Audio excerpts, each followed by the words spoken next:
લોકસભાની ચૂંટણી 2024માં એનડીએ 295 બેઠકથી જીતી ગઈ છે, જ્યારે નરેન્દ્ર મોદી 8 જૂનના શપથ ગ્રહણ કરી શકે છે તેવું પણ દેખાઈ રહ્યું છે. દેશ વિદેશના નેતાઓને આમંત્રણ દેવાઈ ગયું છે. સમારોહની તૈયારી જોરોશોરોથી ચાલુ થઈ ગઈ છે. નમસ્કાર, ટકાટક મીડિયા સાથે હું હેમાંગી બા.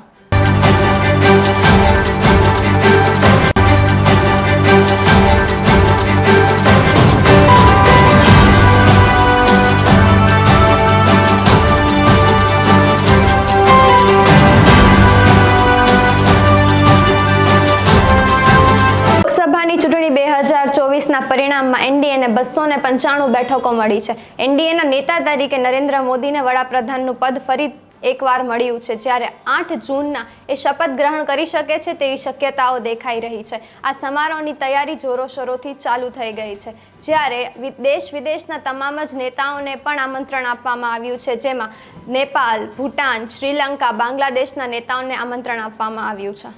શ્રીલંકાના રાષ્ટ્રપતિએ મીડિયાને એવું કહ્યું છે કે નરેન્દ્ર મોદીએ તેમને શપથ સમારોહમાં આવવા માટે આમંત્રણ આપ્યું છે અને એ આમંત્રણ સ્વીકારી રહ્યા છે. અને સાથે જ નરેન્દ્ર મોદીએ બાંગ્લાદેશના વડાપ્રધાન સાથે ફોનમાં વાતચીત કરતા તેમને પણ આમંત્રણ આપ્યું છે.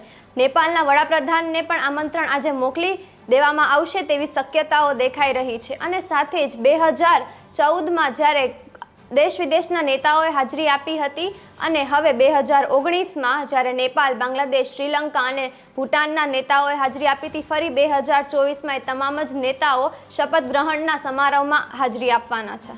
સતત ત્રીજી વખત ભારતીય જનતા પાર્ટી બીજેપીની સરકાર બની રહી છે. નરેન્દ્ર મોદી 8 જૂનના ત્રીજી વખત વડાપ્રધાન પદ માટે શપથ લેશે તેવું દેખાઈ રહ્યું છે.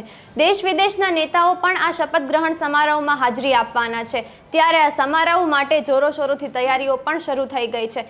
લોકોની અપેક્ષાઓ જોડાઈ ગઈ છે નરેન્દ્ર મોદી સાથે, તો આપણે આશા રાખીએ કે આગલા 5 વર્ષ આ બધી જ અપેક્ષાઓ ઉપર ખરા ઉતરે નરેન્દ્ર મોદી. આવી જ ટકાટક ન્યૂઝ માટે જોડાઈ રહો ટકાટક મીડિયા સાથે. નમસ્કાર.